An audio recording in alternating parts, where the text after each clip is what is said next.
El siguiente segmento tiene contenido o opinión.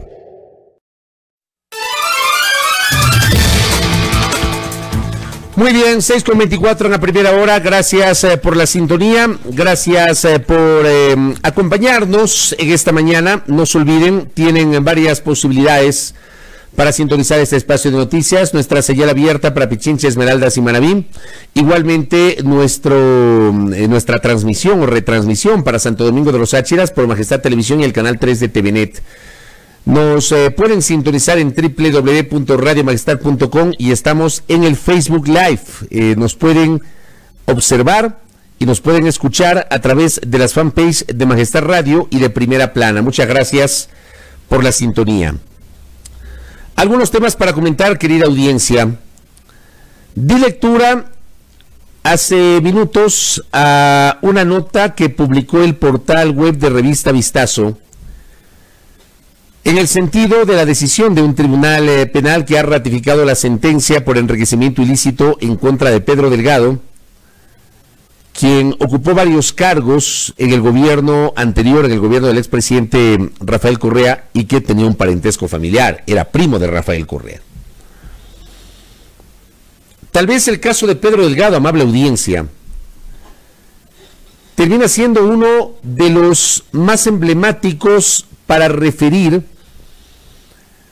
los errores que cometió el anterior presidente de la República al confiar en determinados personajes y casi poner las manos al fuego por ellos.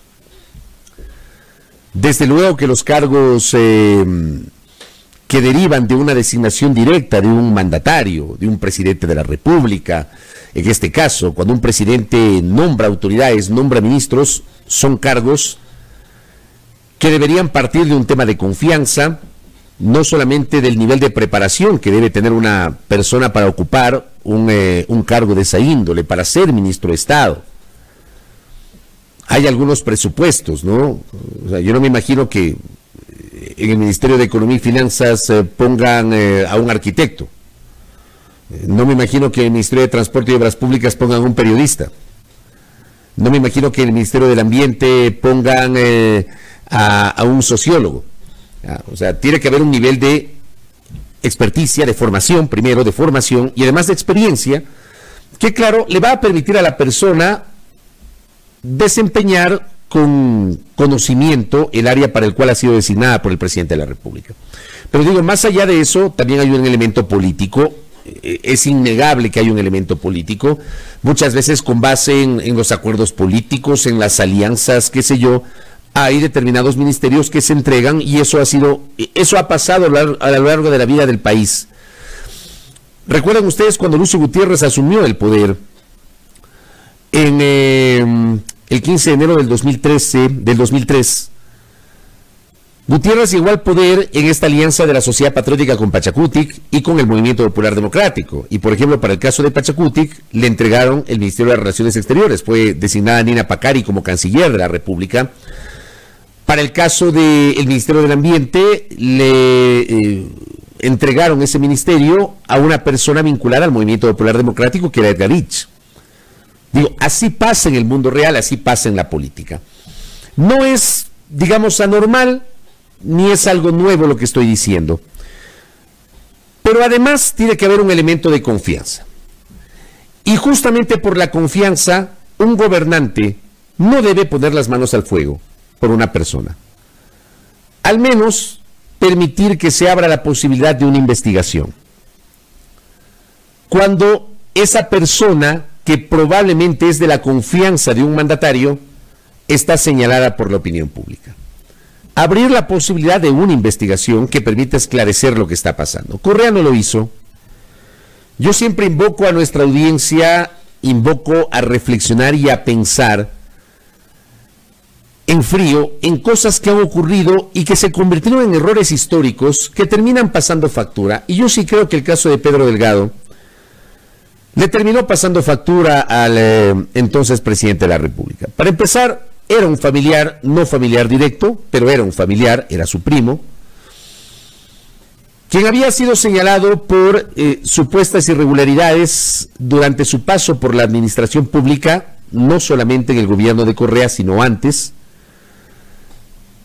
pero fundamentalmente porque, al menos esa fue la primera denuncia, la denuncia más fuerte, habría falsificado su título universitario de tercer nivel. Y claro, hay que recorrer los archivos históricos, ¿no? Y uno se encuentra con un episodio que fue absolutamente cuestionable.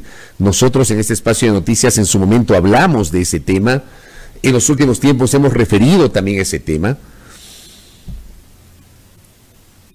El entonces presidente Rafael Correa, en septiembre del 2012, tras retornar de unas vacaciones de Europa, acudió a un homenaje de desagravio a favor de Pedro Delgado, su primo, quien en ese tiempo era presidente del directorio del Banco Central del Ecuador. Esto fue en 2012, hace 8 años. Asistieron 300 personas, dice la nota que publicó en ese momento, en aquel tiempo, Diario El Universo. Estuvieron ministros de Estado, asambleístas de Alianza País, simpatizantes del gobierno, familiares y amigos de Delgado. En su discurso, Correa descalificó a los medios que publicaron notas sobre la adquisición de la vivienda de su pariente en Miami, Estados Unidos, y la supuesta concesión de favores a sus amistades. Esta vez, o en aquella ocasión, decía la nota del Universo, no solo calificó a la prensa como corrupta, sino que usó duros epítetos como sátrapas, miseria humana, incapaces y mala fe. Mañana dirán que Correa insultó a la prensa cuando el único insulto es al pueblo con tanta infamia, dijo. El presidente tildó a la serie de reportajes que hizo Diario El Comercio sobre Delgado como porquería y patrañas y advirtió con acciones legales. Allí también se mencionó los créditos o el crédito de $800,000. Deben recordar ustedes, ¿no? Al que accedió el argentino Gastón Dusac, que también es uno de los episodios, no sé si calificarlo así, más infames de los últimos tiempos, en el sentido de que, por ejemplo, hoy, ¿cuánta gente trata de acceder a un crédito y resulta que no tiene la posibilidad de hacerlo porque le piden N garantías y no puede cumplir con aquello? Estuve leyendo el otro día un hilo de alguien que publicaba que el famoso crédito Reactívate Ecuador no ofrece las facilidades que tanto promociona el gobierno y que muchísimos micro, pequeños y medianos empresarios no pueden acceder a este crédito porque no pueden cumplir con la totalidad de los requisitos. Bueno, resulta que aquí tuvimos un individuo argentino, Gastón Dusac, que sin garantías y con la autorización del señor Delgado accedió a un crédito de $800,000. $800,000, no sé si finalmente lo terminó de pagar. Esto pasó con Delgado y con este homenaje de desagravio en septiembre del año 2012. Pasaron 3 meses y llegamos al 19 de diciembre del 2012. 3 meses apenas, octubre, noviembre, diciembre. De aquel homenaje de desagravio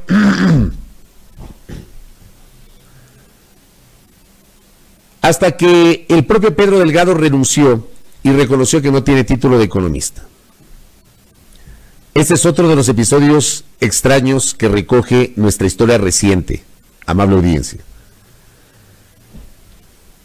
Decía la nota del portal La República, publicada en aquel tiempo, 19 de diciembre del 2012, el presidente del directorio del Banco Central del Ecuador, Pedro Delgado, dimitió hoy de su cargo tras verse envuelto en un escándalo por la falsificación de su título académico de economista. Delgado, primo del presidente de la República, Rafael Correa, admitió en un discurso de despedida que cometió una grave falta hace 22 años cuando presentó ante una escuela regional de negocios un título universitario que no era válido. El hombre sacó un título de 4º nivel en el INCAE, uno de los centros de formación de posgrados más importantes de la región, en Centroamérica, con base en un título universitario de 3er nivel de la Pontificia Universidad Católica del Ecuador, que era inexistente, era falso.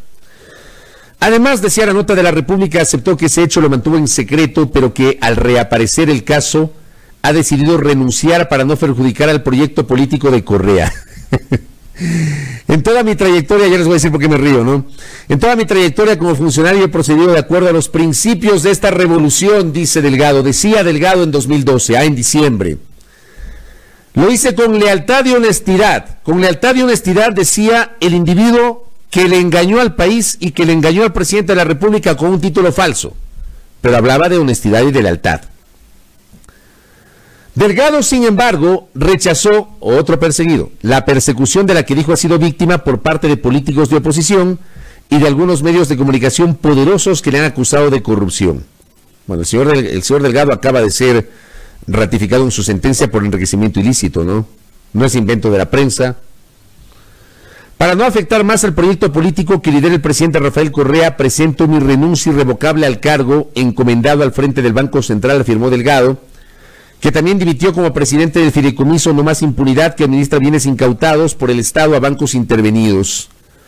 Debo reconocer que cometí un gravísimo error hace 22 años, tomé una decisión equivocada y cometí una falta que hoy me está costando muy caro, reiteró Delgado. Pidió disculpas a su familia, al presidente Correa y a la ciudadanía tras asegurar que tiene la obligación de enmendar semejante acto de inmadurez y por el cual asume la responsabilidad.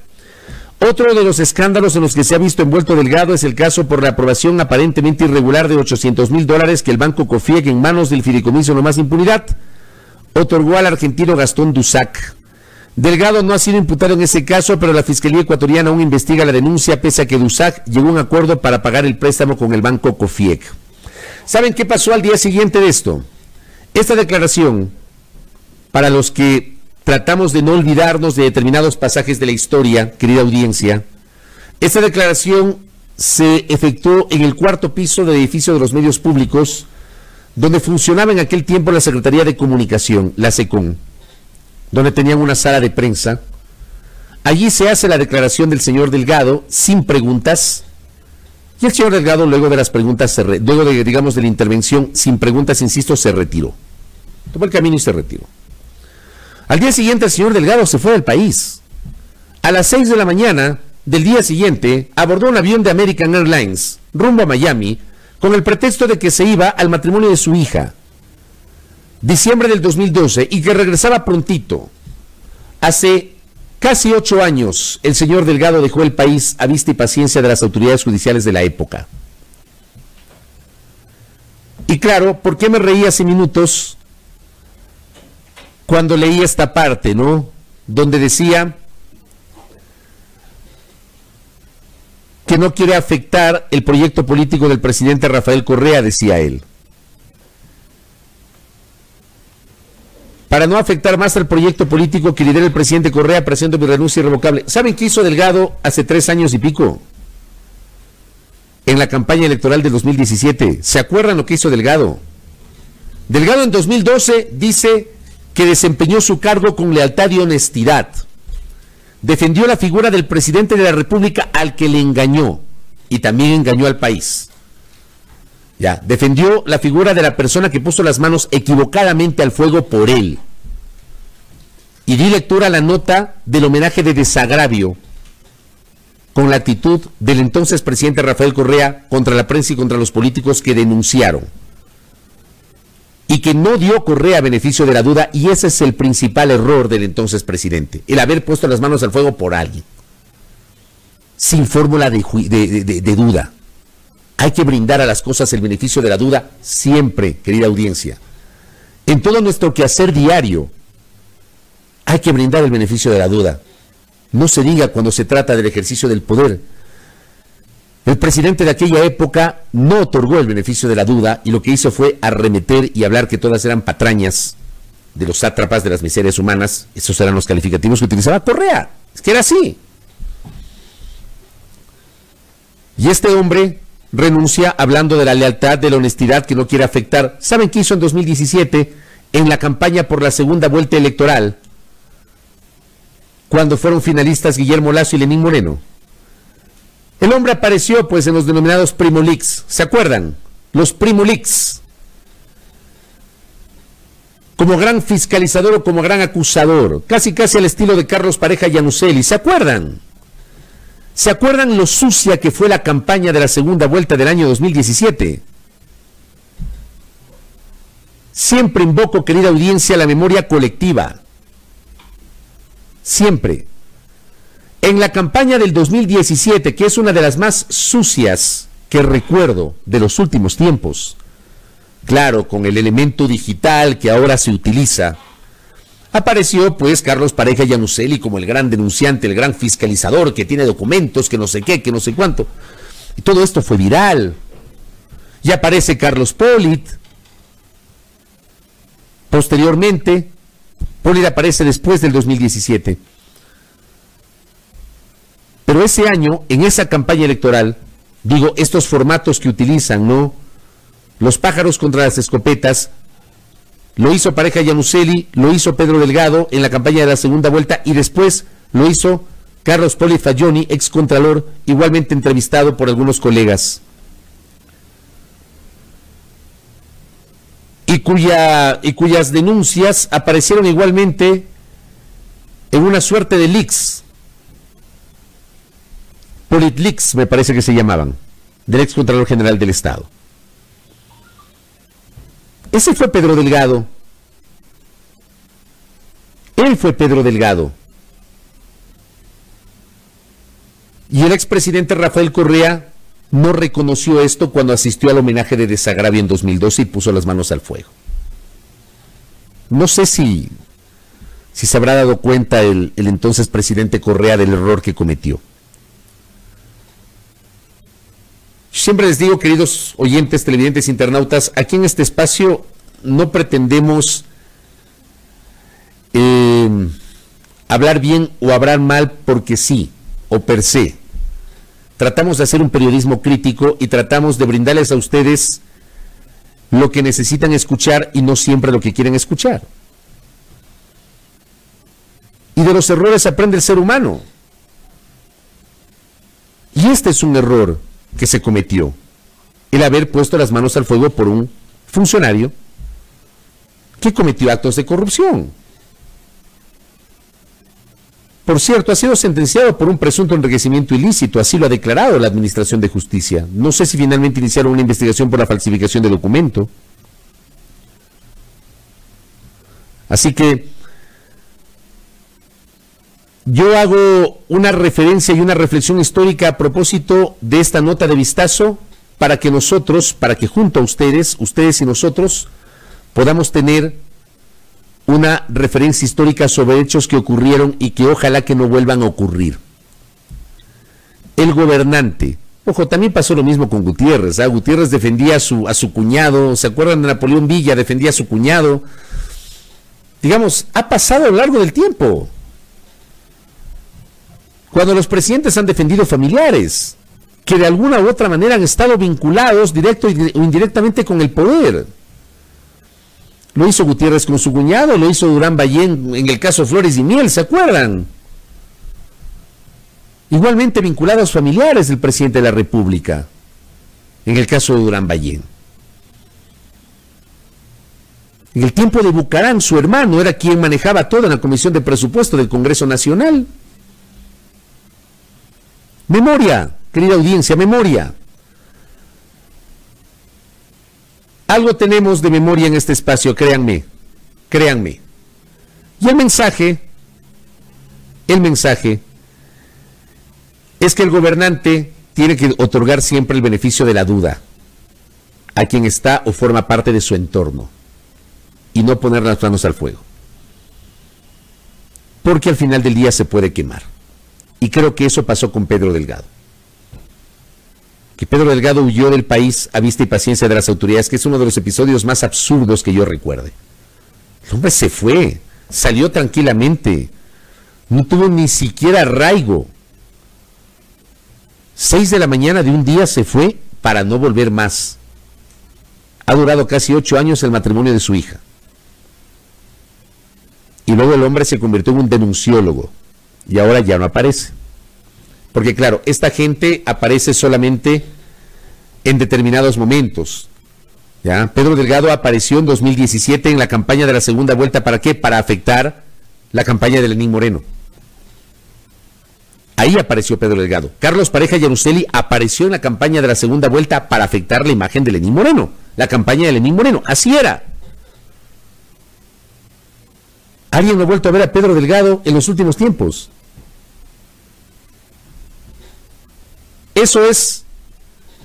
la utilización totalmente cuestionable de la política.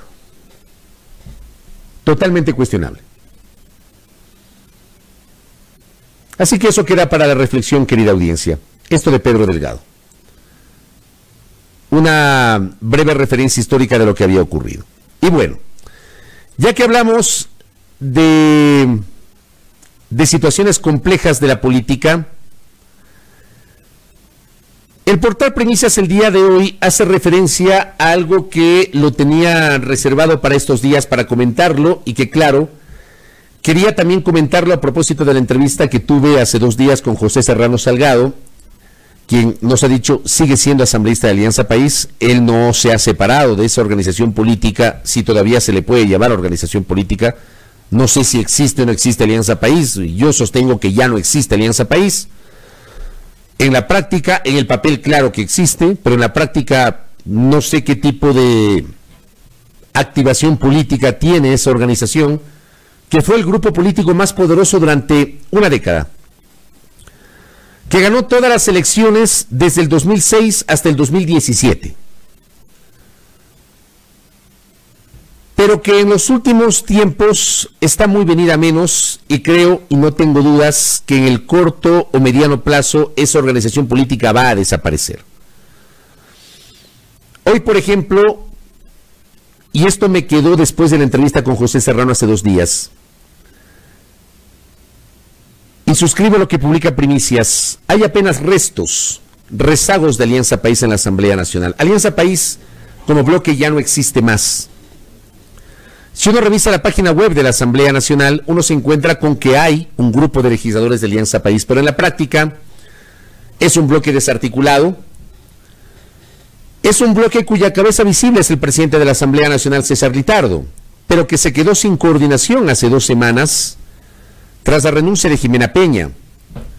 Jimena Peña, que ha sido muy cuestionada por fundamentalmente aquellos sectores que comulgan con la Revolución Ciudadana, que ha sido duramente criticada en ese sentido.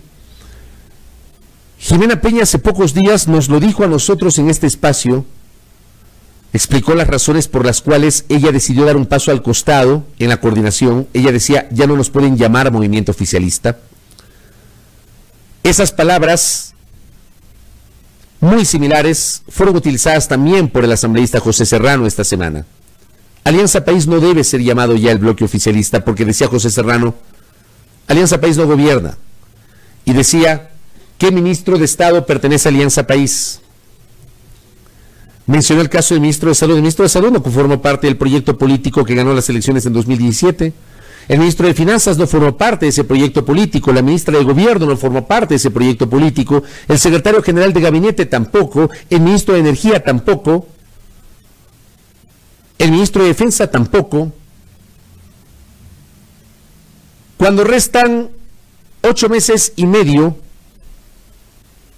para que, 9 meses y medio para que concluya el mandato del presidente Lenín Moreno, dentro de su gabinete yo no veo una sola figura, y corríjame si estoy equivocado, no veo una sola figura vinculada a Alianza País, o al menos que haya sido parte del proceso histórico de Alianza País.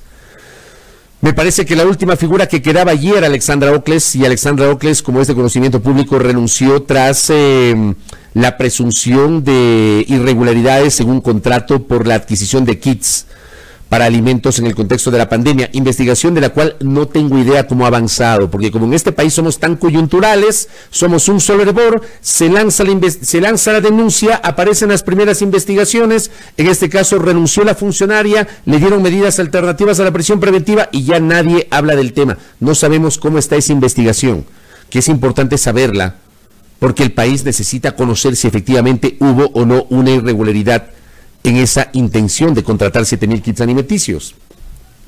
Pero decía, Alexandra Ocles fue, me parece a mí, la última de las que quedaban de la génesis de Alianza País. Alianza País ya no está en el gobierno, no está en el gobierno.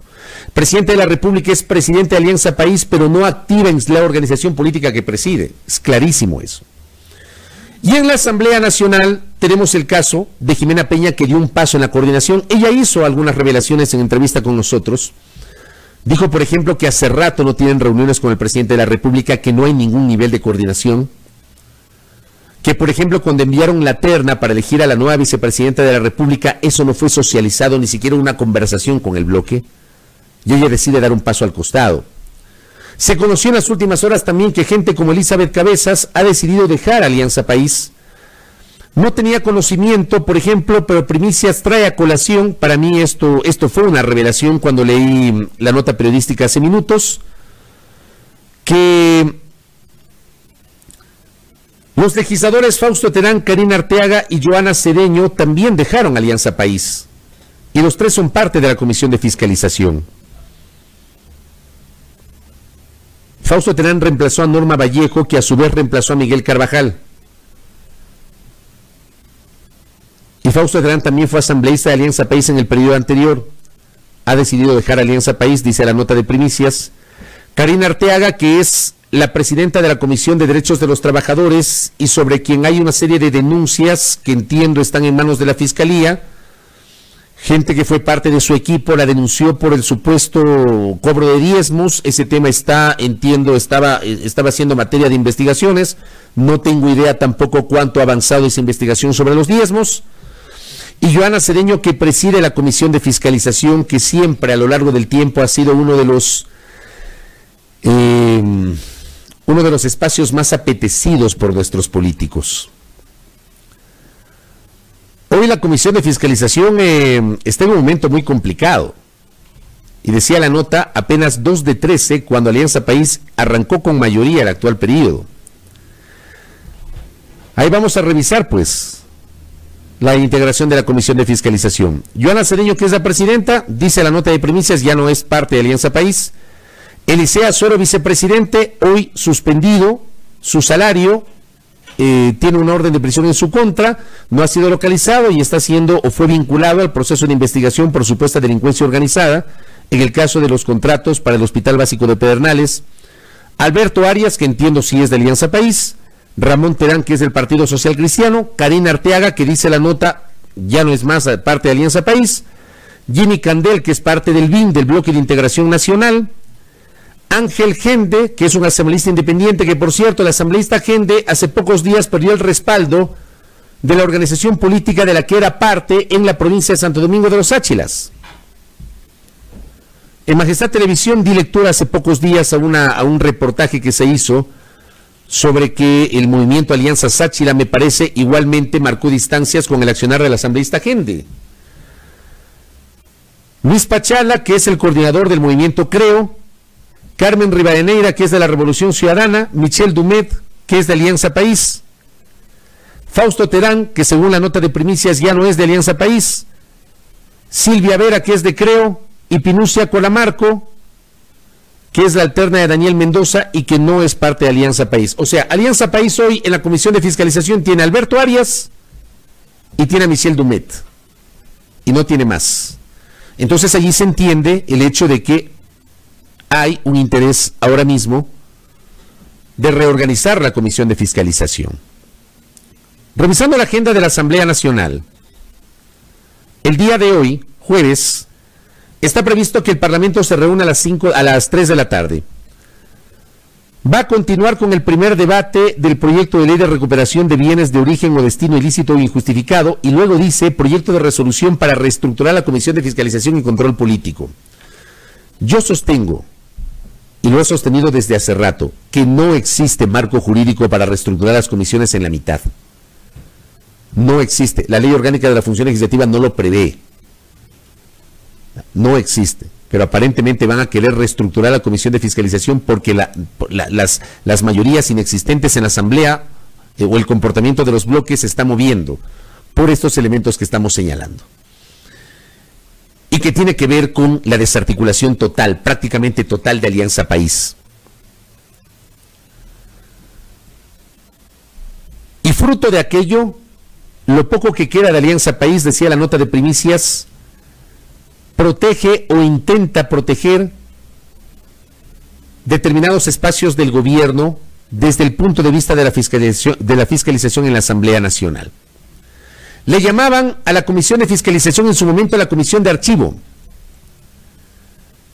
Hoy el CAL resulta que no termina de conocer 2 pedidos de juicio político presentados por legisladores contra 2 de los ministros estrella del actual gobierno, la ministra María Paula Romo y el ministro Richard Martínez. Hace varias semanas, una comisión tripartita elaboró un informe respecto de la conducta del ahora ex asambleísta Daniel Mendoza. Si bien es cierto, el informe iba a desembocar en la recomendación de destitución, ya no cabe, ya es ineficaz aquello porque Mendoza ya renunció, pero ese informe debería ser conocido por el Pleno de la Asamblea Nacional y eso tampoco ha ocurrido. No sabemos si finalmente lo van a poner en la agenda. A inicios de semana, el CAL aprobó, calificó la denuncia presentada por la asambleísta Amapola Naranjo para que se investigue la conducta del legislador Eliseo Azuero.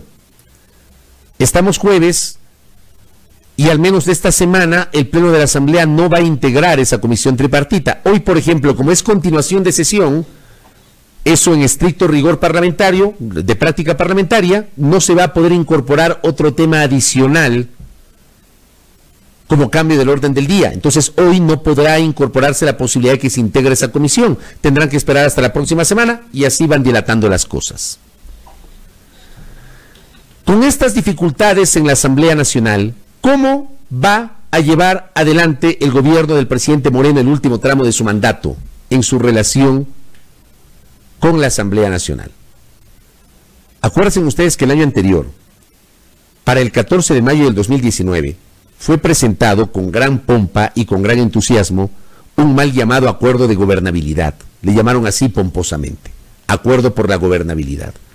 Ese acuerdo por la gobernabilidad sirvió exclusivamente para designar al presidente de la Asamblea, a los 2 vicepresidentes, integrar el CAL, distribuir las comisiones legislativas, algunas de ellas con problemas, algo que no había visto jamás, que varias comisiones hayan tenido problemas para su instalación porque resulta que sus integrantes no respetaron los acuerdos políticos previos para designar presidentes y vicepresidentes de esas comisiones. Un acuerdo que se dio con base exclusivamente en la conveniencia política, no fue un acuerdo por la gobernabilidad, fue un acuerdo de conveniencias, que se desarticuló a los pocos meses y que hoy ya no existe. No existe el acuerdo de gobernabilidad como le llamaron, ya no está, creo, el BIN ya no está, el BADI no solo que ya no está, sino que ya no existe. Y nos lo dijo hace pocos días Raúl Tello, a quien lo entrevistamos en este espacio de noticias. El BADI ya no existe. Ya no han tenido reuniones. Fue un colectivo que se armó ahí aglutinando a legisladores independientes o de movimientos locales para actuar en bloque. Pero ya no existe eso. ¿Y para qué actuaron en bloque cuando los legisladores del BADI hoy están siendo materia de una investigación? Porque los nombres de los mencionados legisladores han sido justamente mencionados en la conversación atribuida a 2 legisladores y que está judicializada. Y Alianza País, que está totalmente desarticulado. ¿Cómo encaramos en ese sentido? ¿O cómo va a encarar la Asamblea Nacional el último tramo del año, el último tramo del mandato de Lenín Moreno, no solo del año, sino de mandato? Son los 9 meses y medio que le quedan a Lenín Moreno en el poder. ¿Qué margen de acción va a tener el gobierno en una asamblea totalmente atomizada, totalmente partida? Ni siquiera tiene bloque. A mí me invita a reflexionar, por ejemplo, yo no le veo futuro a posibles nuevas reformas económicas que puedan ser enviadas en el contexto de la pandemia o en el contexto de la situación económica del país. Creo que ya no tiene futuro la posibilidad de una gran reforma a la seguridad social. Miren cuántos años han perdido. Creo que ya no tiene futuro una gran reforma laboral, que era lo que esperaba el país. Un debate en serio sobre una gran reforma laboral. Porque el Código del Trabajo lo que ha sufrido en los últimos tiempos son remiendos. Es un Código de Trabajo que tiene muchos años de vigencia. Y nos vienen hablando, pero hace mucho tiempo atrás, de la necesidad de reformular el Código de Trabajo. Alianza País no existe más, querida audiencia. Por eso también me llamó poderosamente la atención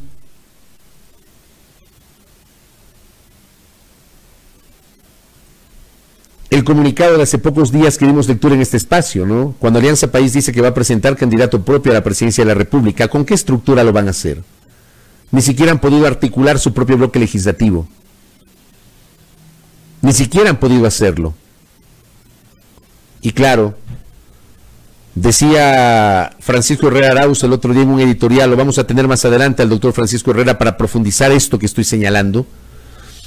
Algunos de aquellos hoy desencantados de Alianza País y hoy desencantados de la relación con el gobierno, están mirando nuevamente a intentar acercarse a eso que tanto denostaron y que se llama Revolución Ciudadana. Aquello que tanto cuestionaron, aquello de lo que tanto renegaron, aquello de lo que fueron parte durante una década, que por la conveniencia política decidieron renegar de aquello. Y hoy resulta que reniegan de aquello que apoyaron en los últimos 3 años y quieren volver al redil de aquello que renegaron durante los últimos tiempos. Esa es la política ecuatoriana, amable audiencia. Esos son nuestros políticos, muchos de ellos, no todos. Hay políticos ecuatorianos que se caracterizan por su incoherencia, por la ausencia de consistencia ideológica. Hay políticos ecuatorianos que para cada elección aparecen con una camiseta distinta y aún así ganan las elecciones. Hay, por ejemplo, alcaldes o caciques locales que han sido autoridades en N cantidad de ocasiones y en cada elección se presentan con una camiseta distinta. La incoherencia de nuestros políticos, ¿ah? La incoherencia que tienen nuestros políticos. 7 de la mañana con 1 minuto, les insisto, en minutos estaremos dialogando con Francisco Herrera Arauz. Vamos a profundizar esta charla o este monólogo que estoy señalando ahora mismo, porque creo que tanto ustedes como quien les habla estamos desencantados. A mí me encanta la política, pero soy crítico de la política que se hace en el Ecuador. La política per se como ciencia es fantástica, pero la forma como algunos en el Ecuador hacen política es realmente detestable y cuestionable. Eso hablaremos con Francisco Herrera más adelante. No se desconecte de nuestra señal.